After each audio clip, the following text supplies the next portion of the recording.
नेपाल में एक बड़ा बदलाव आया है। एक ऐसा चेहरा जो कभी रैपर था, फिर मेयर बना और अब उस देश का प्रधानमंत्री है। जी, हम बात कर रहे हैं बालेन शाह की। लेकिन सवाल ये है कि आखिर कौन है बालेन शाह? एक रैपर से सीधे प्रधानमंत्री, और भारत से उनका कैसा संबंध है? आइए पूरी कहानी आसान भाषा में समझते हैं।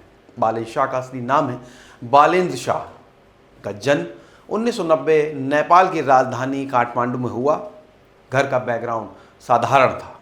पिता डॉक्टर, माँ गृहिणी। लेकिन बालेन शाह की पहचान बनी रैप म्यूजिक से। वो सिर्फ गाने नहीं गाते थे, बल्कि गानों के जरिए सिस्टम, भ्रष्टाचार और राजनीति पर खुलकर बोलते थे। उनका एक मशहूर गाना बलिदान काफ़ी वायरल हुआ और 2013 में उन्होंने नेपाल का बड़ा रैप बैटल जीता। अब यहाँ से कहानी दिलचस्प हुई। 2022 में बालेन शाह ने निर्दलीय उम्मीदवार के तौर पर काठमांडू के मेयर का चुनाव लड़ा और सबको चौंकाते हुए जीते भी, यानी बिना किसी बड़ी पार्टी के समर्थन के सीधे राजधानी के मेयर बने। मेयर बनने के बाद उन्होंने कई बड़े फैसले लिए। अवैध निर्माण हटाना, सड़कों को साफ करना, बिना लाइसेंस वालों पर कार्रवाई। और यही उनकी इमेज बनी एक सख्त और ईमानदार नेता की। जहां एक तरफ उनकी तारीफ हो रही थी, वहीं दूसरी तरफ उनकी आलोचना भी। मानवाधिकार संगठनों ने आरोप लगाया कि छोटे दुकानदारों पर ज़्यादा सख्ती की गई। रेहड़ी पटरी वालों के खिलाफ कार्रवाई से गरीबों को नुकसान हुआ। यहाँ तक कि अंतर्राष्ट्रीय संस्थाओं ने भी इस पर सवाल उठाए। मतलब साफ, बालेन शाह लोकप्रिय ही नहीं बल्कि विवादों में भी रहे।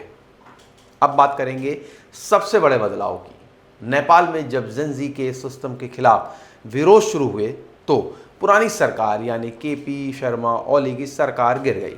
इसके बाद चुनाव हुए और यहाँ बालेन शाह ने बड़ा दांव खेला। उन्होंने राष्ट्रीय स्वतंत्र पार्टी ज्वाइन की और चुनाव लड़ा। वहीं भारी बहुमत से जीत हासिल की।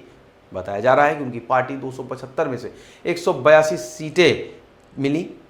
और फिर नेपाल के राष्ट्रपति रामचंद्र पौडेल ने संविधान के आर्टिकल 76 के तहत उन्हें प्रधानमंत्री नियुक्त किया।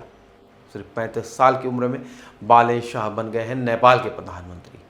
और अब बताते हैं कि भारत से उनके संबंध कैसे हैं। बालेन शाह की भारत से गहरा रिश्ता माना जाता है। उन्होंने कर्नाटक से स्ट्रक्चरल इंजीनियरिंग की पढ़ाई की है, मैथिली भाषा बोलते हैं और मधेसी समुदाय से हैं। इस वजह से माना जा रहा है कि भारत और नेपाल के रिश्ते और मजबूत होंगे। रैपर से प्रधानमंत्री बनने की कहानी, युवा नेता की पहचान और सिस्टम के खिलाफ आवाज़ उठाने वाला चेहरा, और अब जनता की उम्मीदों का नया केंद्र।